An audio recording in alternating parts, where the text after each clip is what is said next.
let's move from cooking to housing. Mortgage rates rising above 7% for only the second time since April of 2002, while housing confidence has plummeted. Let's get the read from Brown Harris Stevens CEO Bess Freedman. It's always great to talk to you, Bess. Thank you, Cheryl. So, if you read all the headlines everywhere, the housing market is falling, it's collapsing, it's cratering, the world is ending. So is the world ending in real estate right now? No, the world is absolutely not ending. And I think that the challenges of the moment always appear worse than what was the past, because the past is resolved. But if I think about the pandemic and what we lived through then in housing, it was complete chaos, it was concern, it was economic, it was emotional. But today we're in a much better place, and there are some plausible pieces of good news.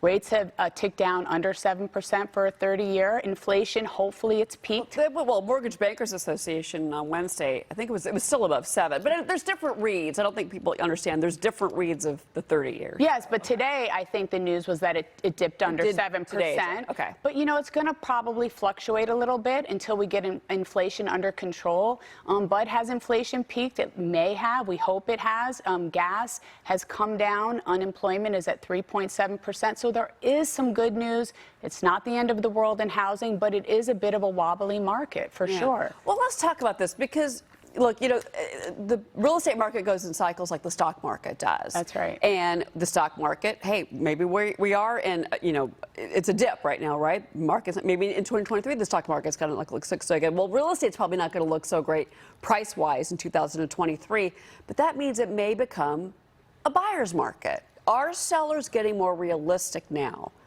and understanding that they're probably going to have to drop their price? I mean, that's the highlight. If I could take a highlighter and underline that, I think sellers need to hear that, and they are hearing it. We're starting to see prices come down a little bit. It needs to be more, and I think it's a huge opportunity market for buyers. Even though rates have doubled from, you know, what they were, which was, you know, 2.5% or under 3%, it's still relative because it used to be in the double digits mortgage rates. So I think there's a huge opportunity for buyers, and I think in a scared or tense market, you can go in there, negotiate, and get a good deal. My parents, I remember, paid 14% for their loan. Exactly. And you hear a lot of conversations now that we're heading back that way. I don't think we are. I don't think we are. I agree with you. I don't think we're headed into that. I do think it's still a challenging market, but we're not in a market like post-Lehman where people are walking away from contracts. People are still closing on properties. They're buying, they're negotiating, and things are really good, but everything looks bad compared to 2021, which was the best year in our history of 150 years in business. Mm-hmm. You know, Gordon Gekko always said greed is good, but I don't think in real estate it is at this point. I think you've got to get realistic, right? I think you do too. Well, I always try to look for the good news in something, but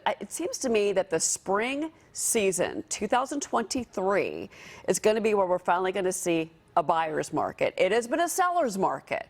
Sellers, like you said in the break, champagne and caviar if you were selling in 2021. 23 seems to me it's going to go the other direction. I would agree with that. I think none of us can be, you know, for sure of what's going to happen, but I think you're right. I think it's going to shift a little bit, and it depends on what market. Palm Beach is still a seller's market because of the demand. There's not as, I mean, because there's such high demand and low supply, and so there's still sort of a tug of war going on there. Bess, it's always good to talk to you about real estate. Take care. You know it's my favorite topic because